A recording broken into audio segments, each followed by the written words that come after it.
saudara-saudara kaum muslimin rahimakumullah. Kita menyaksikan peristiwa-peristiwa yang memilukan dan memalukan. PHK terjadi di mana-mana. Pengangguran meningkat, harga-harga membumbung tinggi, daya beli rakyat semakin lemah. Sementara di bidang politik, kejadian-kejadian memberikan indikasi bahwa persatuan dan kesatuan kita sebagai bangsa dewasa ini tengah berada dalam ujian yang berat. Pada jumpa kita kali ini, tanpa bermaksud untuk mencari kambing hitam dari bencana yang kita hadapi, saya ingin menyampaikan sebuah hadis yang diriwayatkan oleh Imam At-Tabarani dari Ibnu Abbas bahwa Rasulullah sallallahu alaihi wasallam bersabda, khamsun bi khamsin, ada 5 perkara yang dapat menimbulkan 5 macam bencana. Mari kita renungi hadis ini satu demi satu sebagai bahan introspeksi buat kita semua dalam menghadapi bencana yang tengah berlaku sekarang ini. Yang pertama, manaqasa qaumul ahda illa sullita alaihim aduwwuhum. Apabila suatu kaum sudah mengingkari janjinya, maka mereka pun akan dikuasai oleh musuh-musuh mereka. Sederhana saja nampak kalimat dalam hadis ini. Apabila orang sudah mengingkari janji, mereka akan dikuasai oleh musuh-musuh mereka sendiri. Dan musuh kita yang paling utama saat ini adalah kemiskinan dan kebodohan. Kenapa itu terjadi? Karena kita mengingkari janji kita sendiri. Di saat awal-awal berdirinya Orde Baru, kita pernah berjanji untuk melaksanakan Pancasila dan Undang-Undang Dasar 45 secara murni dan konsekuen. Kita berjanji bahwa kita akan menegakkan pemerintah yang bersih dan berwibawa. Itu semua pada permulaannya. Waktu demi waktu berjalan, kita lupa dengan janji yang kita ucapkan itu. Ketuhanan yang Maha Esa kita ucapkan, tapi kesetanan yang luar biasa yang kita lakukan. Kemanusiaan yang adil dan beradab yang kita dengungkan, tetapi kemanusiaan zalim dan biadab yang kita praktekkan. Sederhana saja saudara, hampir setiap pejabat pada posisi-posisi kunci, di awal-awal ia memangku jabatan itu, biasanya ia mengucapkan sumpah dengan lafaz demi Allah, bahwa dalam melaksanakan jabatan ini saya tidak akan menerima hadiah atau pemberian dalam bentuk apapun. Itu pada permulaannya. Lama-lama rupanya hadiah itu asik juga, mulai diterima. Lama-lama dirasa kurang, mulai menagih. Dan akhirnya terjadilah praktek yang disebut suap menyuap, semir menyemir, dan lain sebagainya. Kalau ini sudah menjadi kenyataan, bagaimana kita mau menegakkan pemerintah yang bersih dan berwibawa? Undang-Undang Dasar 45 menyatakan bahwa bumi, air, dan seluruh kekayaan negara dikelola oleh negara bagi sebesar-besar kemakmuran rakyat. Yang terjadi adalah bahwa kita merasa mewakili rakyat untuk menikmati harta dan kekayaan negara, sehingga rakyat banyak tidak bisa ikut menikmatinya. Menumpuklah harta itu sehingga terjadilah pepatah, gunung ditimbun, sumur digali. Yang kaya semakin kaya, yang miskin semakin terpuruk. Kita ingkar dengan janji yang kita ucapkan di awal-awal kita bergerak.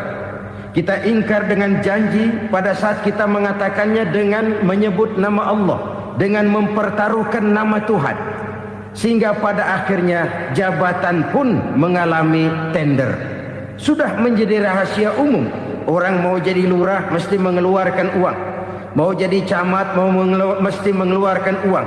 Mau jadi wali kota, bupati, bahkan gubernur, itu ada pasarannya.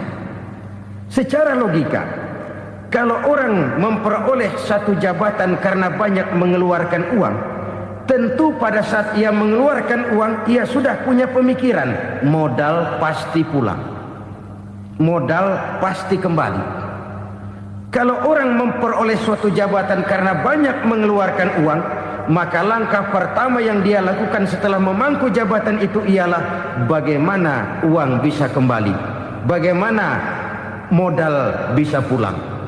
Kalau modal sudah pulang, pikiran berikutnya bagaimana supaya dapat untung. Lalu kapan mau bekerja untuk kepentingan rakyat? Itu nomor 18. Kemudian kalau ada proyek-proyek besar, pertanyaannya ialah bukan apakah proyek ini bermanfaat bagi rakyat, apakah proyek ini layak untuk diteruskan, tetapi yang jadi pertanyaan paling utama ialah bagian saya berapa duit dari proyek ini. Kita bisa lihat proyek mega proyek lahan 1 juta hektar di Kalimantan Tengah, triliunan rupiah, dan proyek itu gagal. SD Inpres bulan ini diresmikan, bulan depan retak. Jembatan-jembatan bulan ini gunting pita, bulan depan runtuh. Kita ingkar dengan janji. Kita berkata kita bekerja untuk kepentingan rakyat, tapi kita tidak pernah mengenal rakyat itu. Apabila suatu kaum sudah mulai mengingkari janji, maka mereka akan dikuasai oleh musuh-musuh mereka. Akibatnya tersusunlah barisan-barisan sakit hati, yang makin lama makin menjadi bola salju, menggelinding membesar, dan kemudian terjadilah hal-hal yang tidak kita inginkan lagi. Apabila suatu kaum sudah mengingkari janji, maka mereka akan dikuasai oleh musuh-musuh mereka. Ini penyebab bencana yang pertama. Kita tidak konsekuen. Tadinya kita dengan lantang teriak-teriak berantas korupsi, ganyang korupsi. Pada waktu kita belum mendapat kesempatan. Setelah kita naik punya kesempatan, rupanya korupsi enak juga dirasa. Terjadi pergeseran nilai, orang luntur, kehilangan idealisme awal. Lalu untuk menghibur-hibur diri, menutup-nutup kesalahan, kita gunakanlah pepatah bahwa tidak ada gading yang tak retak, bahwa kita harus mikul dur mendem jero. Itu semua cuma sebagai dalih agar kesalahan kita tidak dibicarakan orang lain. Padahal kita sendiri yang mengingkari janji. Kita yang keluar dari komitmen awal kita. Kita berjanji melaksanakan Pancasila dan Undang-Undang Dasar 45 dengan murni dan konsekuen. Kita berjanji untuk menegakkan pemerintah yang bersih dan berwibawa. Namun dalam kenyataannya itu tidak kita laksanakan dengan sebagaimana mestinya. Kita bergeser, kita mengalami proses degradasi, peluncuran nilai, dan akhirnya terbentuklah barisan-barisan sakit hati yang semakin lama semakin membesar itu. Kita harus introspeksi. Memang kalau zaman sedang susah, biasanya kambing hitam laris, tukang kompor gentayangan. Itu dari dulu selalu mencari kambing hitam. Karena itu kita tidak bicara orang, kita tidak bicara siapa yang salah, kita bicara sistem, dan sistem itu bisa mengena siapa saja. Kalau orang sudah mulai mengingkari janji, bergeser dari komitmen awal, itu sudah mulai ia mengalami proses peluncuran, proses degradasi. Ini penyebab yang pertama. Kita tidak lagi konsekuen bahwa bumi, air, sumber daya alam adalah milik negara, dikuasai oleh negara, digunakan bagi sebesar-besar kemakmuran rakyat. Ternyata rakyat yang makmur itu tidak merupakan gambaran yang menyeluruh dari rakyat kita. Undang-undang dasar kita menganut ekonomi kekeluargaan, tapi yang kita praktekkan adalah ekonomi keluarga. Kalau bukan keluarga nggak dapat proyek. Kalau bukan keluarga nggak dapat macam-macam. kekeluargaan kita rubah menjadi keluarga, timbullah penyakit nepotisme. Kita bergeser, kita ingkari janji, dan kita anggap kita atasnamakan rakyat. Rakyat cuma sekedar jadi address, rakyat cuma sekedar jadi alamat, tetapi kehidupan mereka tidak banyak berubah dan tidak banyak terangkat. Kaum muslimin rahimakumullah, ini penyakit yang pertama, penyebab bencana yang pertama. Yang kedua kata Nabi, wa ma hakamu bighairi ma anzalallah, apabila hukum yang diterapkan sudah tidak lagi bersumber dari hukum Allah, illa fasha fihimul faqru, maka akan bertebaranlah kemiskinan di mana-mana. Ini artinya apa? Apabila hukum tinggal sebuah stempel, apabila hukum sudah diatur menurut kepentingan, apabila hukum sudah tidak lagi ditegakkan secara adil, maka kemiskinan merambah di mana-mana. Hukum diatur menurut selera orang yang sedang berkuasa, maka yang benar bisa jadi salah, yang salah bisa jadi benar. Hukum dalam kenyataan hidup berlaku seperti pisau. Pisau itu kan saudara lihat, yang namanya pisau dimanapun itu tajamnya ke bawah, ke atas tumpul. Kalau hukum itu, kalau untuk rakyat, hukum itu tajam bukan main, cepat sekali dilaksanakan. Tapi giliran menengah ke atas, yang gedean dikit berbuat salah, hukum tumpul. Hukum pura-pura tidak dengar, akibatnya terluka rasa keadilan rakyat. Satu kasus rakyat diam, dua kasus rakyat diam, tiga kasus rakyat diam, kasus terakumulasi di hati rakyat, luka rasa keadilan, dan itu menjadi sumber bencana. Penjarahan, kita tidak setuju itu, tapi kita harus melihat kausalnya. Itu kan tidak berdiri sendiri, itu kan karena terlukanya rasa keadilan rakyat, melihat kesempatan ini tidak merata. Kalau rakyat ini yang ngajukan kredit ke bank, walaupun jumlahnya cuma jutaan, ratusan ribu, susahnya 17 setan.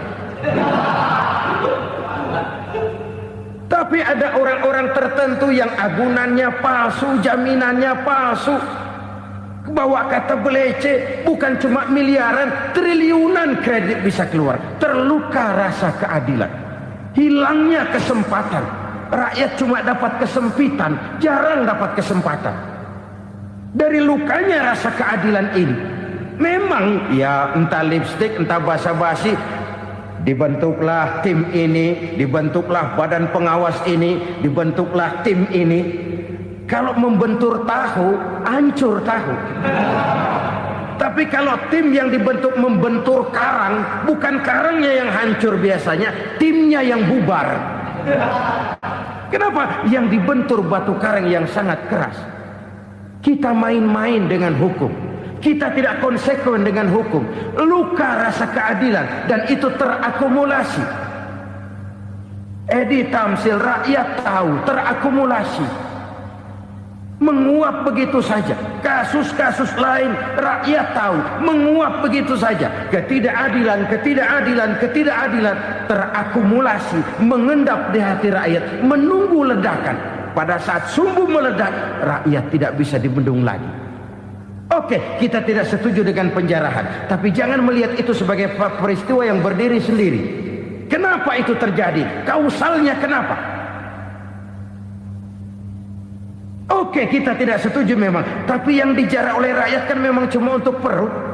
Yang dijarahkan beras, yang dijarahkan televisi, yang dijarahkan kulkas yang masih bisa dihitung, yang memang real untuk kebutuhan rakyat.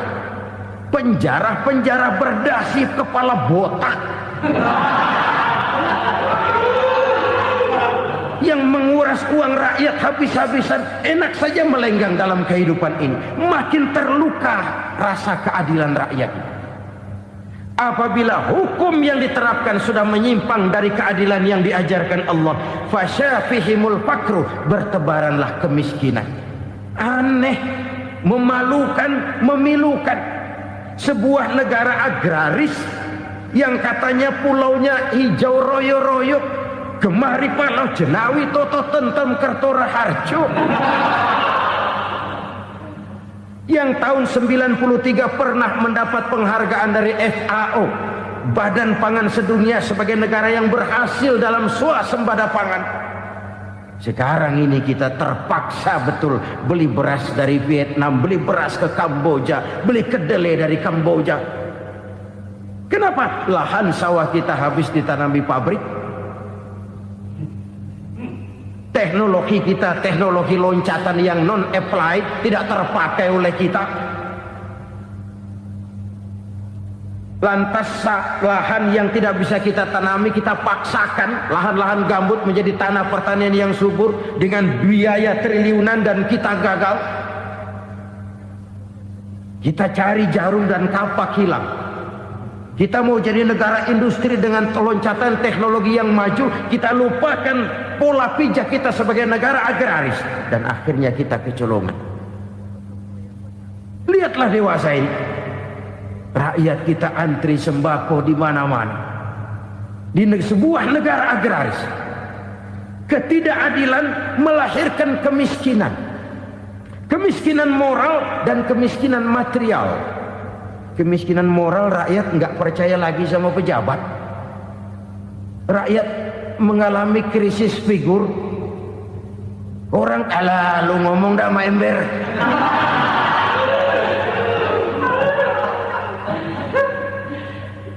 Penataran yang menghabiskan biaya miliaran itu melahirkan pejabat-pejabat korup.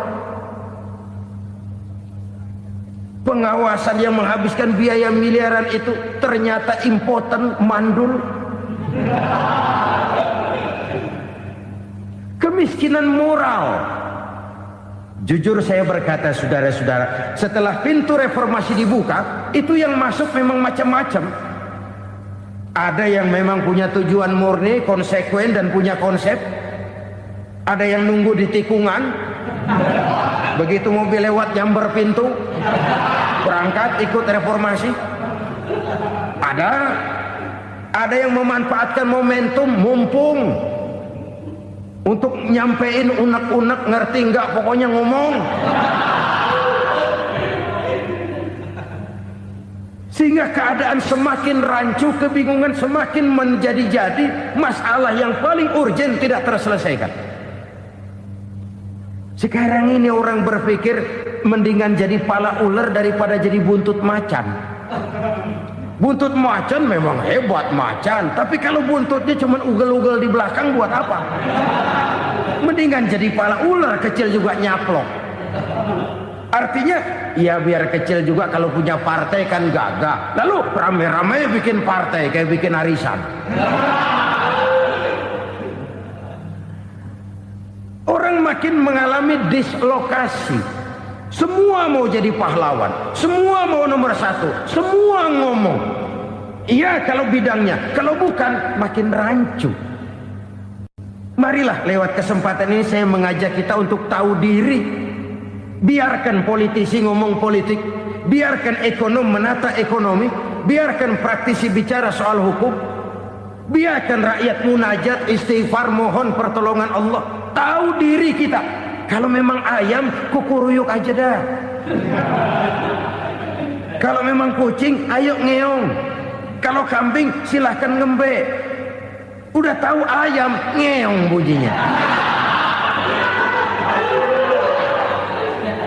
Suaranya palas, orang nggak ngerti, bingung, makin menjadi-jadi.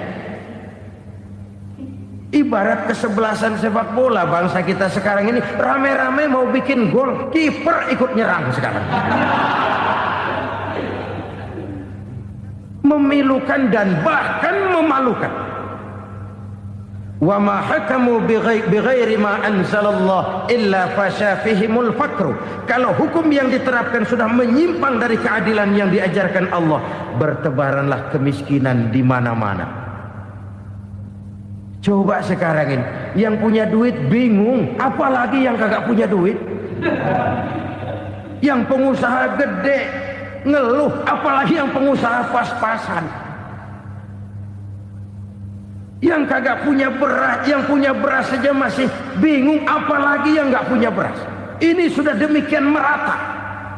Dulu kita kagum mendengar konglomerat kelas buadak, kelas-kelas yang seakan-akan cuma ada dalam khayalan mereka, punya kekayaan miliaran dolar, triliunan. Sudahlah, seolah-olah nggak terjangkau sama kita. Weh, ternyata yang gede-gede itu juga gede utangnya.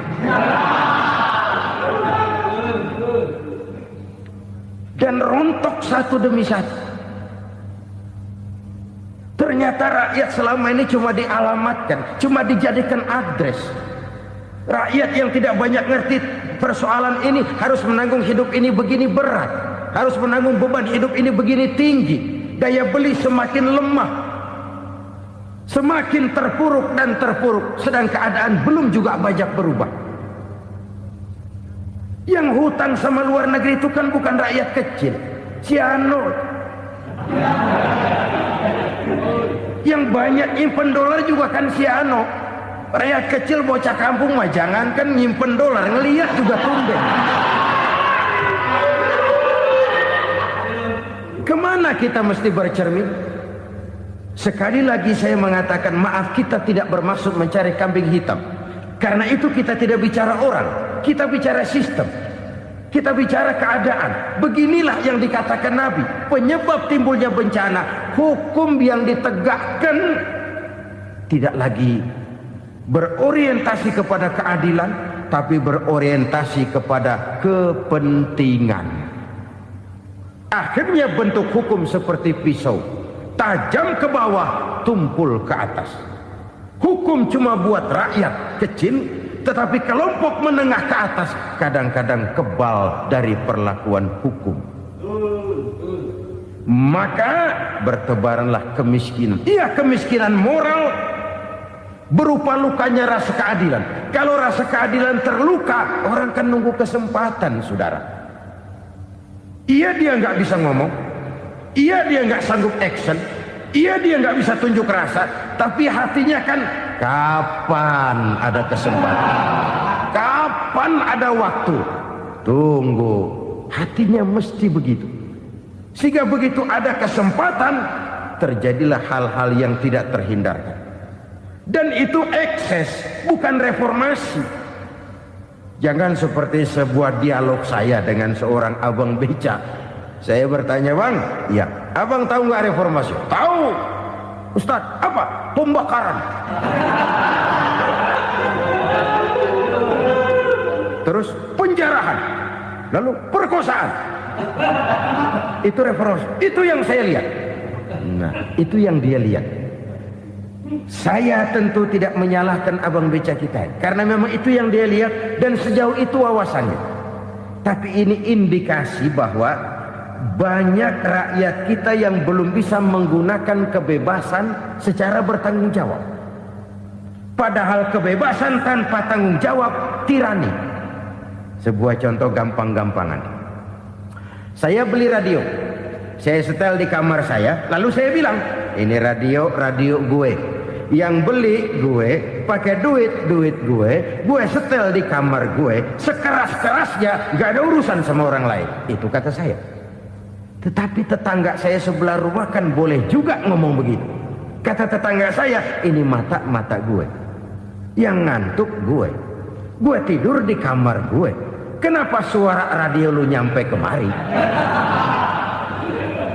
Artinya apa ini? Kebebasan saya nyetel radio dibatasi oleh kebebasan tetangga saya yang mau tidur. Tidak ada kebebasan mutlak. Kebebasan mutlak tanpa tanggung jawab kembali akan melahirkan tirani, kembali akan melahirkan pemaksaan kehendak. Dan itu lagi-lagi bukan demokrasi. Saudara-saudara kaum muslimin rahimakumullah. Ini penyakit yang kedua, lukanya rasa keadilan, terutama di kalangan rakyat kecil. Itu mengendap menjadi akumulasi dan menunggu giliran kapan bisa dimuntahkan.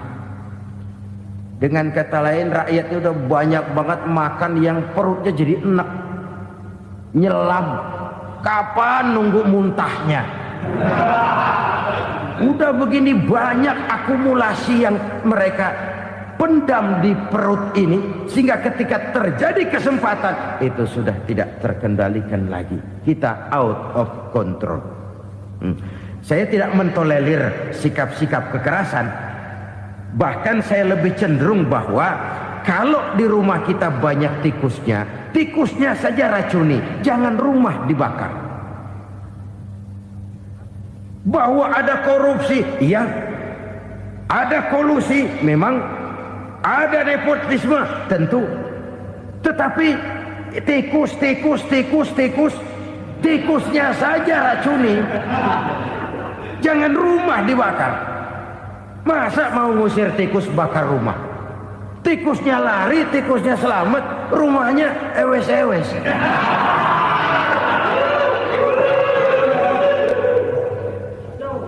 Tikus selamat, rumah nggak punya, masalah nggak terselesaikan dengan sebagaimana yang kita harapkan. Kita sepakat ini negara hukum, dan di hadapan hukum semua manusia itu sama.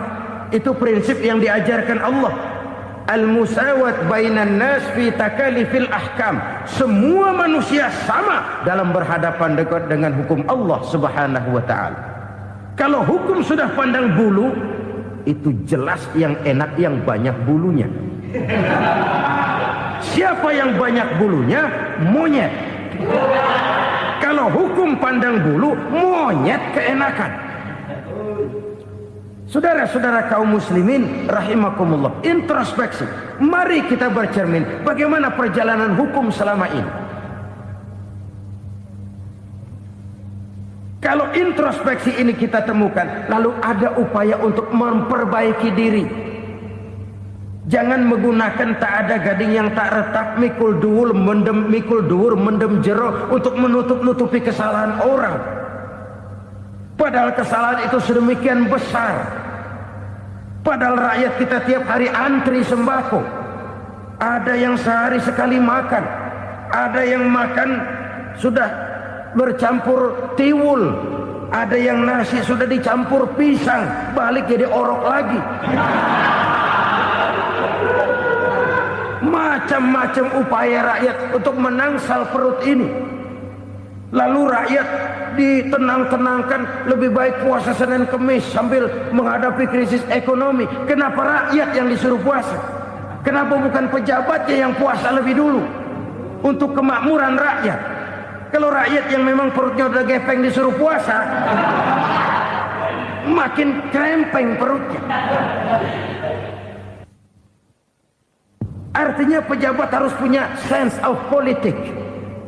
Ya, tidak, puasa itu kan tidak cuma Senin Kemis saja puasa itu.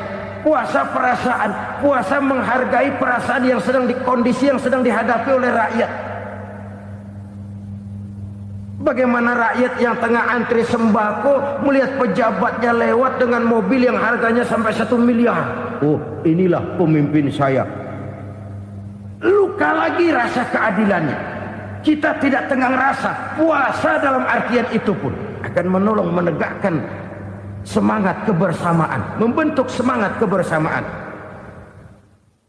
Saudara-saudara kaum muslimin rahimakumullah, penyebab bencana yang ketiga dikatakan oleh baginda Nabi,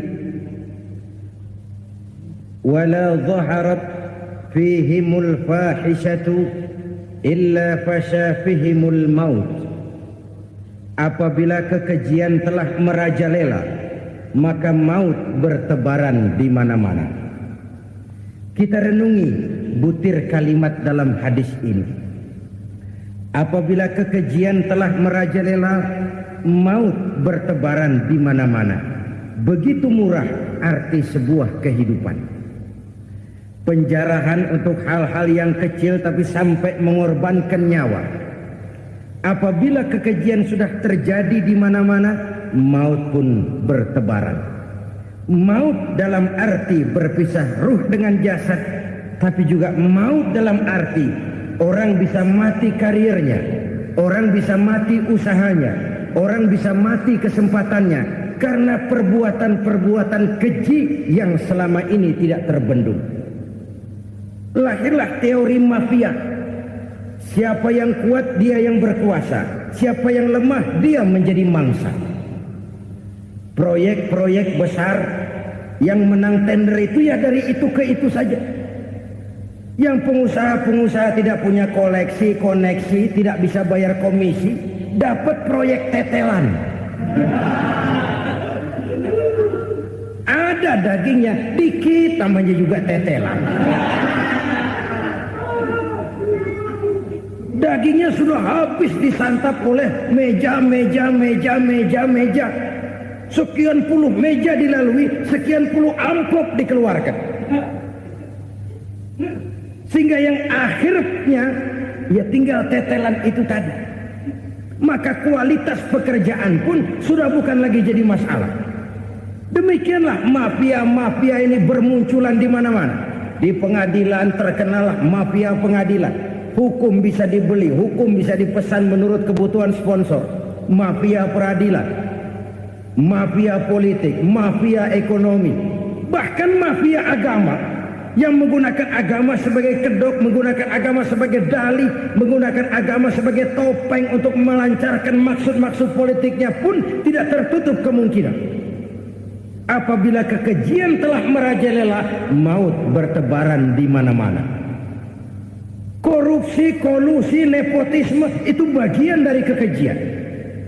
Kita selama ini kalau mendengar maksiat, itu yang terbayang cuma judi, mabuk, zina. Iya itu maksiat. Tapi korupsi, kolusi, nepotisme itu juga maksiat dalam bentuk lain. Kalau ini sudah bertebaran, maka maut terjadi di mana-mana. Jangan bayangkan cuma mati orangnya, itu sih kewajiban. Yang menyakitkan itu orangnya masih hidup tapi dibikin mati. Karirnya mati. Kenapa? Karena yang diperlukan bukan cuma orang pinter tapi orang taat. Biar pinter, kalau nggak taat minggir. Biar bodoh, kalau taat bisa nyenangin atasan, bisa nyemur. Kumaha juragan wae ayo nama. Itu yang kadang-kadang dapat penghargaan. Tidak ada prestasi kerja kecuali bikin senang orang di atas. Kita lihat di desa-desa jalan rusak. Kalau ada berita pejabat anak mau turun, jalan rata sekali. Sampai tanah dari mana aja dikeruk buat ngeratain tuh jalan. Pejabat pulang legok lagi jalanan. Katanya kita kerja buat rakyat, nyatanya kita cuma melayani atasnya. Kenapa? Terjadi lingkaran setan. Seperti kata lagu Dul Sumbang itu.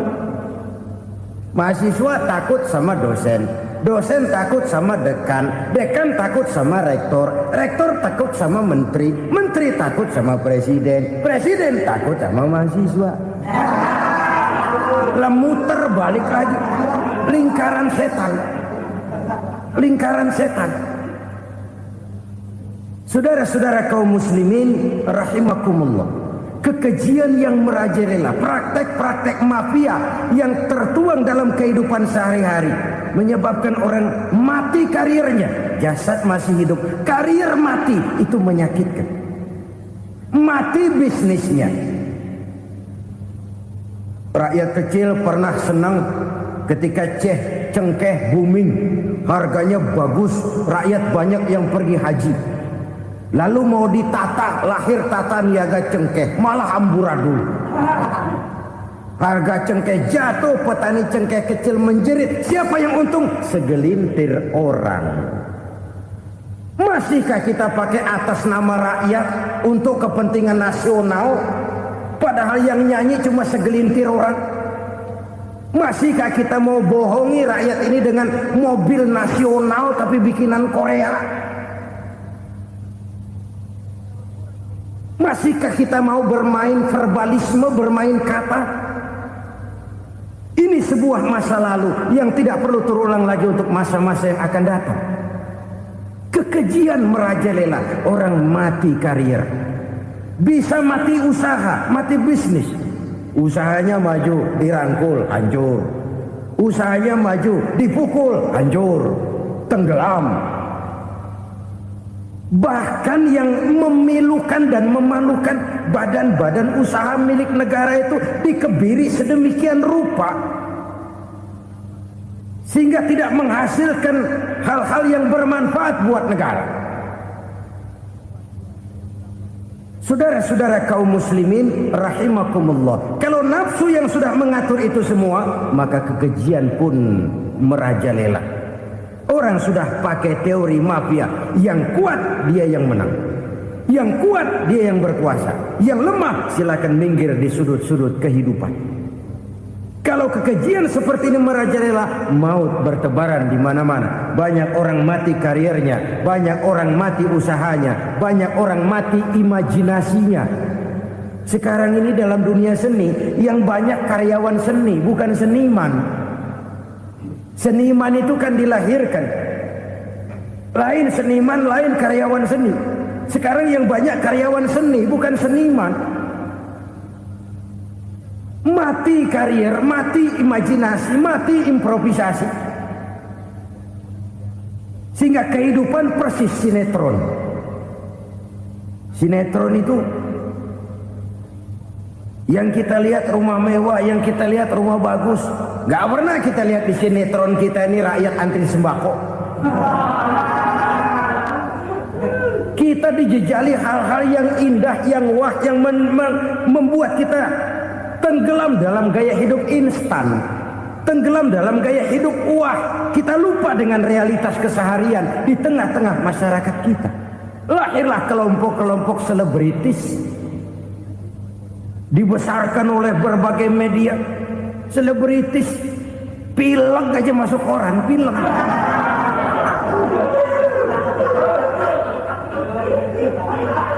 Rakyat yang pingsan antri beras nggak masuk koran. Rakyat yang semaput antri minyak gak masuk koran. Selebritis panok masuk koran.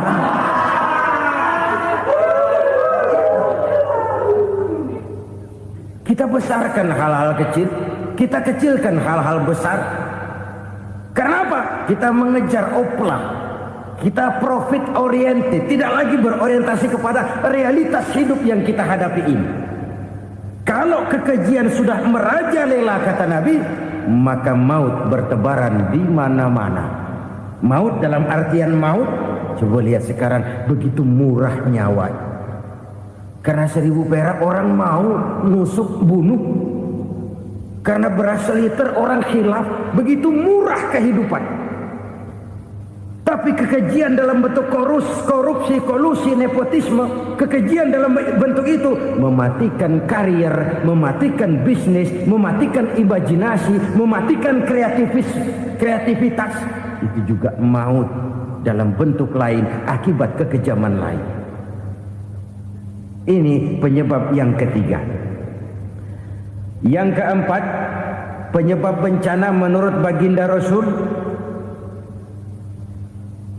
wala tuffiful mikyala illa muni'un nabat. Apabila timbangan sudah dicurangi, maka tercegahlah tumbuh-tumbuhan. Apabila timbangan sudah mulai curang, maka terjadilah musim paceklik. Apabila bisnis sudah bergaya mafia tadi itu, kecurangan-kecurangan terjadi, tender di balik pintu, yang dimenangkan cuma kelompok-kelompok yang bisa memberikan presentasi yang besar, muni'un nabat, terjadilah paceklik. Paceklik, panen gagal, wereng, ya wereng, kemarau panjang, it's okay, air sulit, iya. Tetapi kan semua itu ada yang ngatur. Kemarau ada yang ngatur, belalang itu ada yang ngatur, air itu juga ada yang ngatur. Yang ngatur itu yang serba maha. Kalau ia murka melihat kecurangan timbangan, Allah itu kalau murka kan gampang saja, tinggal komandoin balang, lang, hancurin tuh sawah. Konvoy belalang, konvoy. Allah tinggal ngutik angin El Nino. Mampir lo ke Indonesia, hujan nggak turun-turun, kemarau panjang. Jadi kalau musim kemarau kan namanya anginnya El Nino. Kalau musim hujan anginnya namanya La Nina. Cakep namanya, kejem orangnya. Saudara lihat Cina sekarang sedang kena La Nina, banjir besar, ribuan orang meninggal. Dia mah ribuan mati kagak berasa, rakyatnya miliaran. Bangladesh lagi ngalami La Nina, India lagi ngalami La Nina. Angin, hujan, kemarau, belalang, itu kan ada yang ngendaliin. Kuncinya bukan di belalangnya, kuncinya bukan di peredaran matahari berputar, kuncinya di atas yang mengatur semua itu. Kalau timbangan sudah mulai curang, pengusaha sudah nggak mau jujur, apa nggak bikin perut jadi mual? Begitu rakyat antri sembako pingsan nggak dapat beras, sementara beras ditumpuk-tumpuk sampai membusuk. Kemana hati nuraninya? Kemana akal pikirannya?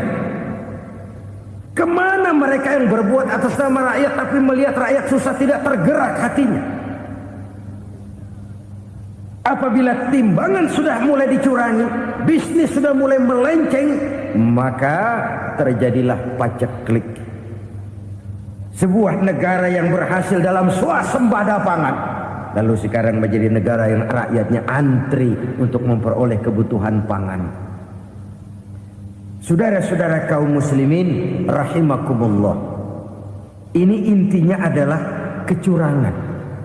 Kalau kecurangan sudah terjadi di mana-mana, dan ini milik siapa saja, bukan soal tempat, bukan soal jabatan, soal manusianya, SDM-nya. Kecurangan tidak cuma terjadi di kantor, di masjid bisa terjadi kecurangan. Korupsi tidak hanya bisa terjadi di kantor, di madrasah bisa ada korupsi. Faktor manusianya, ini soal SDM. Kecurangan yang besar tentu besar lagi kerugiannya. Kecurangan yang kecil, kecurangan sehari-hari, pedagang-pedagang kecil ngurangi timbangan, barang yang buruk dikatakan baik, yang baik dikatakan buruk, itu merugikan perorangan. Kecurangan yang besar merugikan bangsa dalam bentuk total, dalam bentuk seutuhnya. Nah, kecurangan-kecurangan seperti ini rakyat kan lihat, rakyat kan tahu, dan itu kembali terakumulasi di sini, pegel. Dan jangan lupa, rakyat yang nggak ngomong itu, rakyat yang nggak bersuara itu, batinnya menjerit, jeritannya menggoncang aras, dan itu didengar Allah. Yadullah fauqal jamaah, kata Nabi. Tangan Tuhan di atas orang banyak. Jeritan hati rakyat menggoncang aras. Rakyat yang terlalu banyak dizolim, rakyat yang terlalu banyak dirugikan, ya rakyat yang terlalu banyak diatasnamakan, menjerit batinnya, menggoncang aras, dan Allah bisa menggerakkan apa saja untuk membuat satu situasi. Allah bisa menggerakkan apa saja untuk membuat satu situasi. Saudara-saudara kaum muslimin rahimakumullah, ini faktor yang ketiga, timbulnya kecurangan. Faktor yang keempat maksud saya.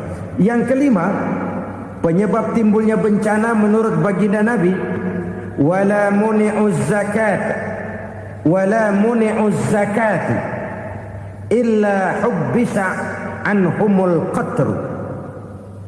Apabila zakat enggan dibayar, maka tercegahlah qatrun. Qatrun ini kalau bahasa kita sembako.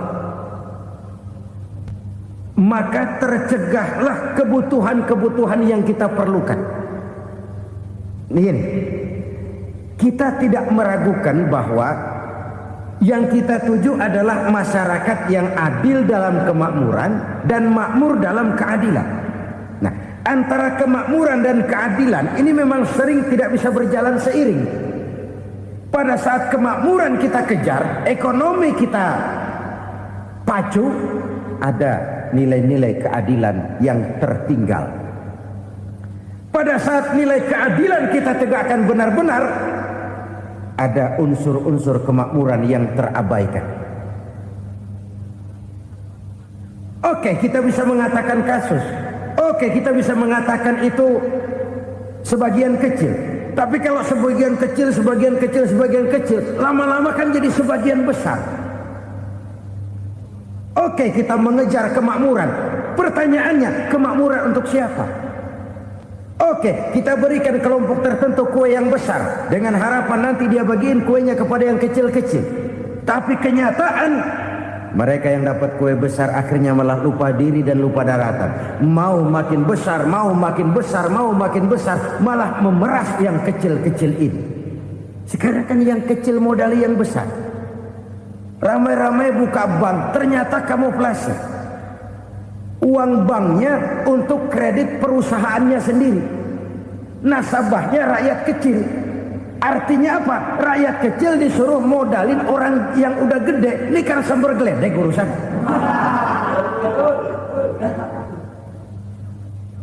Ini kan permainan apa lagi? Rakyat kecil suruh modali yang gede. Nasabahnya rakyat kecil, kumpulkan uangnya di bank, kucurkan kredit kepada perusahaannya sendiri. Bukankah itu rakyat kecil suruh modali yang gede? Sudah begitu kejamkah kita untuk meraih keuntungan dengan mengorbankan orang kecil ini? Sudah tidak bicara lagi kah nurani kita melihat penderitaan orang yang semakin susah ini? Kalau zakat enggan dibayar, padahal zakat 2,5% saja, 2,5% saja. Kalau itu pun enggan, kalau zakat saja enggan, bagaimana pula yang namanya sedekah, bagaimana pula yang namanya infak, bagaimana pula yang namanya santunan, bantuan. Kadang-kadang lipstick nyumbang si nyumbang, cuman nyolongnya lebih gede. Ini namanya sumbangan lipstick. Buat lipstick itu kan buat ngumpetin bibir pucat. Itu fungsi utama lipstick. Buat ngumpetin korupsinya, nyumbang kegiatan-kegiatan sosial, tapi yang dia korup lebih gede dari yang dia sumbangin. Lipstick kamuflase. Nepu kata anak sekarang.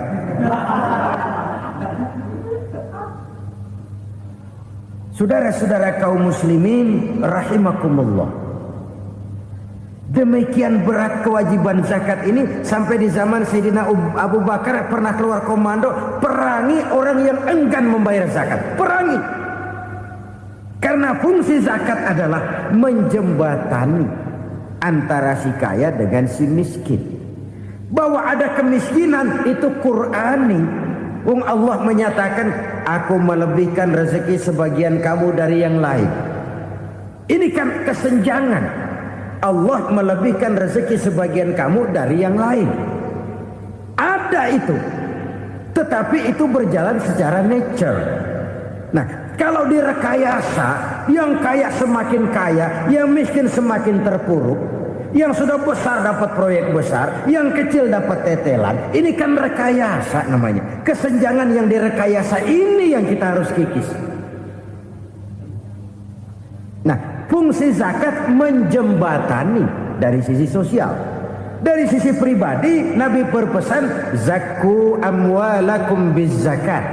Bersihkan hartamu dengan zakat. Sekarang ada istilah nyuci uang. Uang hasil korupsi itu bisa dicuci, dijadikan uang bersih. Bukan pakai rinso, bukan.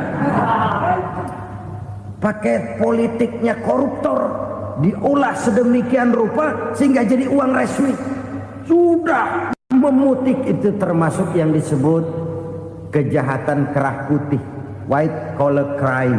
Kejahatan kerah putih, kejahatan pakai dasi, kejahatan kelas kakap. Makanya orang mendingan goblok kagak bener daripada pinter kagak bener. Goblok kagak bener itu gampang ngurusinnya. Pinter kagak bener, ini yang berabe bener ngurusinnya.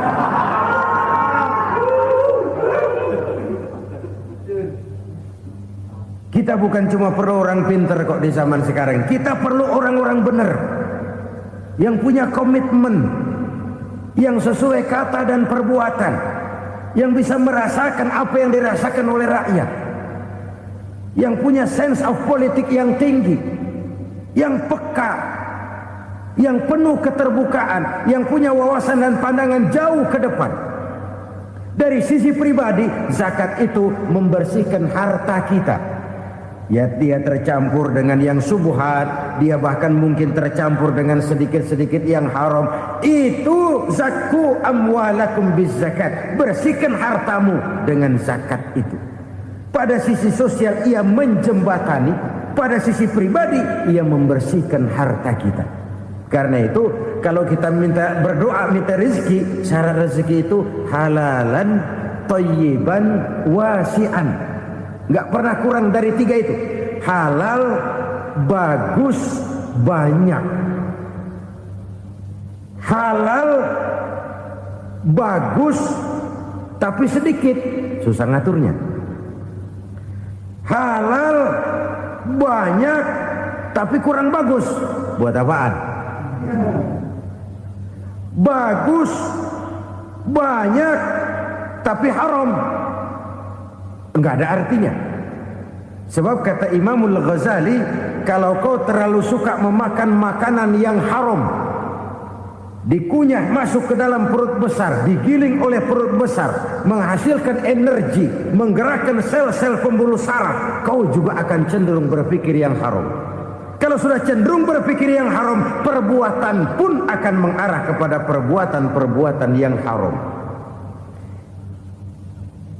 Dulu waktu kelompok Jimbaran 200 konglomerat Indonesia kumpul dihimbau supaya sekian persen kasih pengusaha lemah. Itu kan cuma sekedar belas kasihan, tidak banyak menolong keadaan.